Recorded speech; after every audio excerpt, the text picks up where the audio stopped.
Sugars Reliance power में आज 14% से ज्यादा का मूव है। रीजन कंपनी ने एक अपडेट दी है, लेकिन क्या इस खबर के बाद में रिलायंस पावर के दिन सभी तरह से पॉजिटिव हो जाएंगे, ये समझना बहुत ज्यादा जरूरी है। क्योंकि रिलायंस पावर के मुद्दे बहुत सारे हैं जिनकी वजह से आपको स्टॉक में बड़ी गिरावट रही। मार्केट रिकवर भी किया है रिसेंटली, बट उसके बावजूद भी रिलायंस पावर इतना बढ़िया रिकवर नहीं कर पाया और ना ही बड़े ब्रेकआउट्स की तरफ वापस जा पा रहे। क्या सभी पॉसिबिलिटी, इन सभी चीजों को समझते हैं यहाँ पर इस वीडियो में।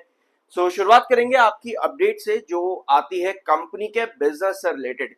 रिलायंस पावर शेयर में आज के दिन 18% से ज्यादा की तेजी थी ओपनिंग में, लेकिन धीरे धीरे करके आपको सेलिंग और प्रॉफिट बुकिंग आज ही के आज में देखने को मिल चुकी है।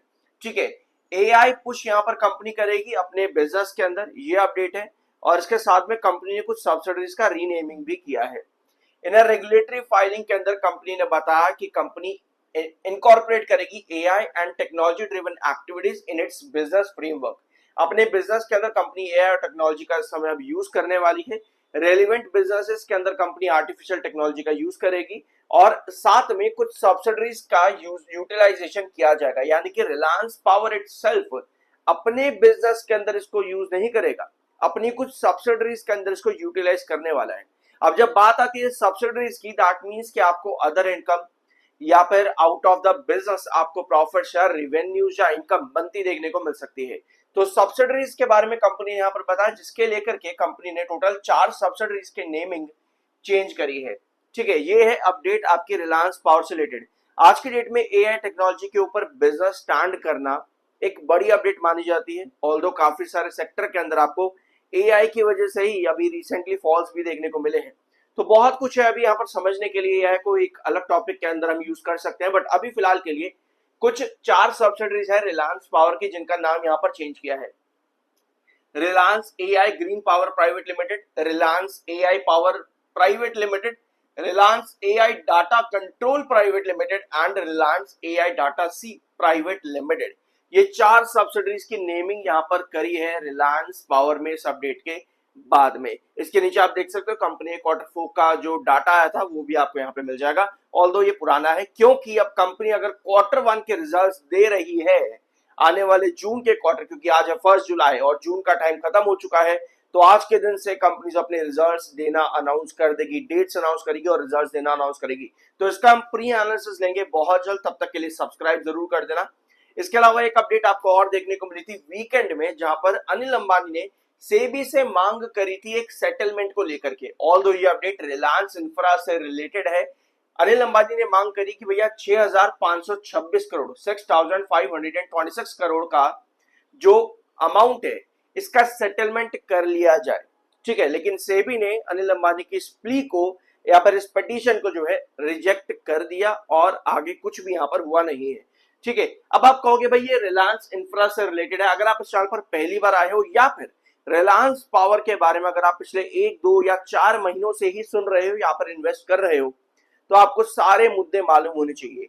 इनडायरेक्टली या डायरेक्टली ईडी या फिर सेबी की फोरेंसिक रिपोर्ट जो कि चल रही है रिलायंस पावर के ऊपर, ये सारे मुद्दे रिलायंस पावर पर नेगेटिव इंपैक्ट कर रहे थे पहले भी और अभी भी। इनडायरेक्टली सबका प्रेशर रिलायंस पावर के ऊपर पड़ा हुआ है, तो ये चीजें आपको मालूम होनी चाहिए। और रिलायंस इंफ्रा बार बार आपका चले जाता है मंडे टू मंडे ट्रेड के अंदर, क्योंकि यहाँ पर आपको अभी भी आईबीसी के अंदर ये कंपनी देखने को मिल रही है। इससे रिलेटेड इंफॉर्मेशन मेरे चैनल पर अवेलेबल है, जाकर के आप देख सकते हो। तो सेलर कितने हैं इस समय? 1,45,54,000 सेलर है, 72,77,000 इस समय बाहर है।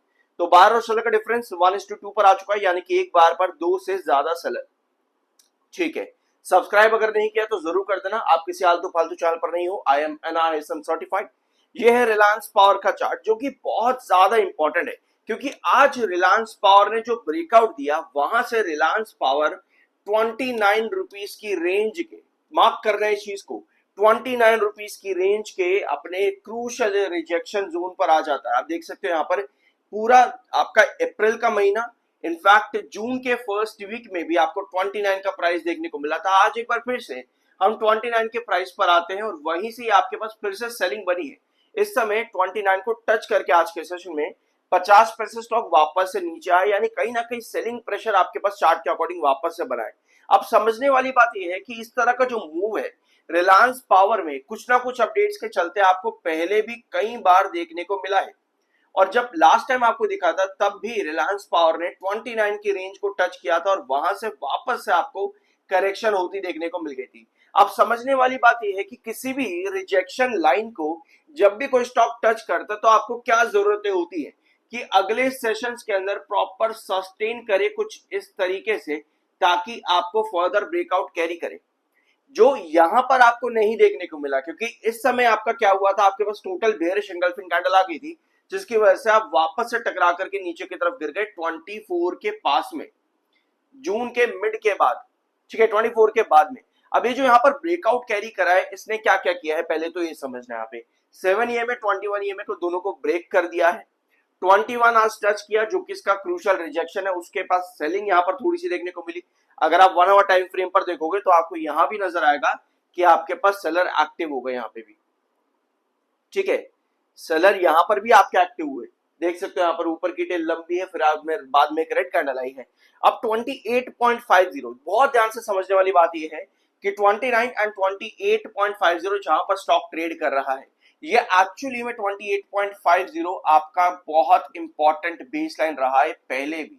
यहां पर आपको रिजेक्शन दिखेगा, यहां भी रिजेक्शन दिखेगा और पहले एक बार ये बेस भी रहा है 28.50। दैट मींस कि अगर हमको फर्दर ब्रेकआउट चाहिए तो मुझे पता क्या चाहिए होगा, ये 1 आवर टाइम फ्रेम की कैंडल है ना, मुझे यहाँ पर बुलिश एंगल्फिंग कैंडल चाहिए होगी 28.50 पे, ताकि मैं लगातार 29 को हिट करूं।